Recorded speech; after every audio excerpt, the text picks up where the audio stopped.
I called the member for Goldstein. Thank you, Deputy Speaker. Deputy Speaker, one of the reasons why I'm so proud to be a Liberal is because the member for Spence and the member for Fremantle are both warned. Our great political movement is built on seeing the success of our great nation. Our cause is to build the success of this great nation, to realise the dreams and the aspirations of millions of Australians. The reason I will never sit on that side of the chamber over there with the opposition is because their aspirations for Australia will, as far as they're concerned, will only ever be realised through themselves and their success. Because what we had at the last election is an opposition who thought the solution to all the country's ills was to take more power, more control and more of the wealth of the nation for themselves. At the election, they were full of ideas. $387 billion worth of ideas. And they still hold on to those commitments. They still want to have higher taxes. Deputy Speaker, they're just pretending and keeping it quiet until they get their next chance in 2.5 to 3 years' time.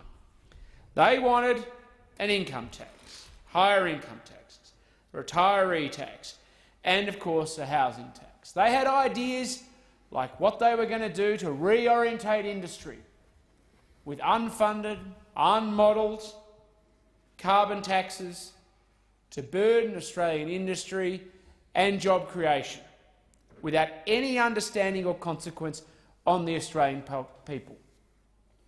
And when I went to the election, the good electorate of Goldstein, and said, I am here to represent you and your interests to the nation, Labor had no plan. Now, Labor's candidate, nice fellow, not disagreeing with that.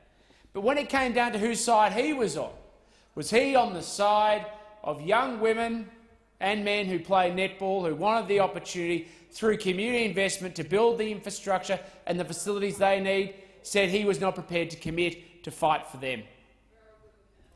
That's the tragedy. In a choice between them and doing the right thing, or siding up with those who sit on opposition benches, he simply wouldn't stand up and do what was right.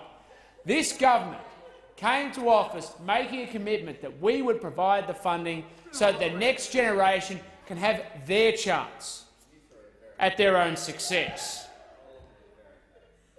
But that's not alone. When we went to the people of Hampton, of Brighton Beach, of North Brighton, of Sandy, of Bentley or Elstonwick, the commuters who every day struggle to get into town surrounded by streets that are clogged up, when they said who is on our side, the opposition promised them nothing, gave them nothing except a cursory glance and a complete disinterest, where we on this side turned around and said, if you are going to back yourself, we will back you.